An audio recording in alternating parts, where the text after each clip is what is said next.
5ই অগাস্টে আমাদের ফেসিবাদের যারা হচ্ছে বাংলাদেশে ইনিশিয়েট করেছে তাদের আমরা সমূল উৎপাটন করেছি এবং বাংলাদেশের আপামর জনগণ, ছাত্র, নাগরিক, সকল শ্রেণী পেশার মানুষ সার্বজনীনভাবে রাস্তায় নেমে এসেছিল এবং সেই জায়গা থেকে আমরা ফেসিবাদকে উৎখাত করতে সমর্থ হয়েছি এবং সেটাতে যেটা আমরা হারিয়েছি যেটা বিনিময় মূল্য, সেই বিনিময় মূল্যকে আসলে সেটা মানে ইমমিজারেবল, এটাকে কোনোভাবে আসলে পরিমাপ করা সম্ভব না।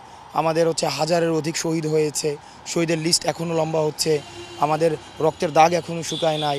আপনি যে হসপিটালগুলোতে যান, বাংলাদেশের বিভিন্ন হসপিটালগুলোতে যদি যান, সেখানে দেখবেন যে কী পরিমাণ মানুষ আহত হয়েছে এবং ফেসিবাদ হঠাতে গিয়ে তাদের গায়ে যে স্মৃতিচিহ্নটি রয়ে গিয়েছে সেটি তাদের সারা জীবন বয়ে যেতে হবে।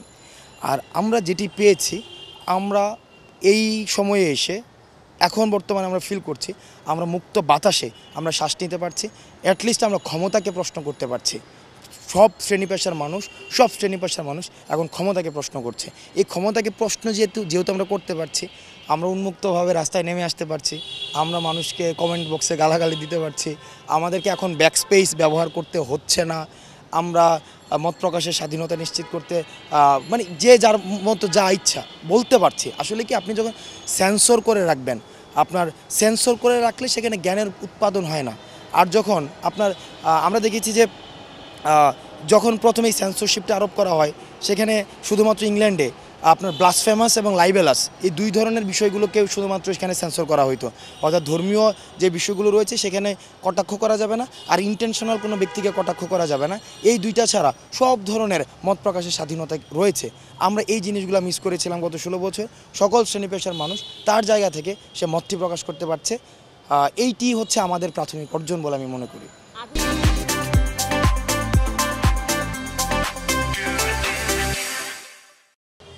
হুঁশিয়ারি হচ্ছে কি, যারা এখন মনে করছে যে তারা বিভিন্নভাবে বার্তা দেওয়ার চেষ্টা করে যে একটা সাজানো গুছানো একটা দেশকে নাকি ছাত্র জনতা নষ্ট করে দিয়েছে এবং এই দায়ভার আমাদেরকে নিতে হবে। আসলে এই যে বয়ানটা বা তর্কটা, এই তর্কটা হচ্ছে ফেসিবাদের যে মনস্তত্ত্ব, এই মনস্তত্ত্বের পুনরুৎপাদনের ফসল।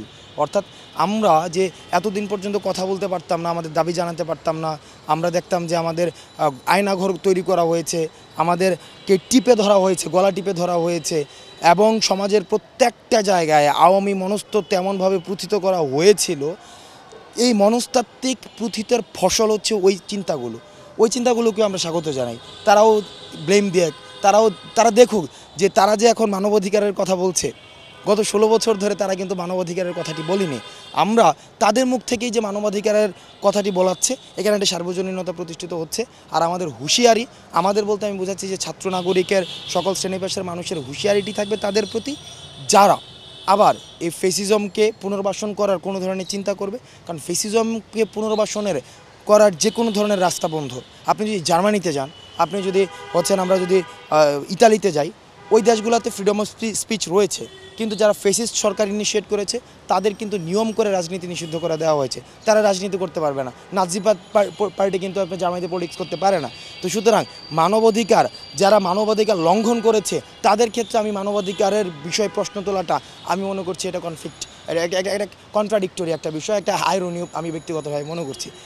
তো সেই জায়গা থেকে আমি মনে করি তাদেরকে হুঁশিয়ারি, জনগণের হুঁশিয়ারি তাদের প্রতি সবসময় থাকবে, যারা ফেসিস্টকে যে কোনো ফর্মে পুনর্বাসন করতে চায়।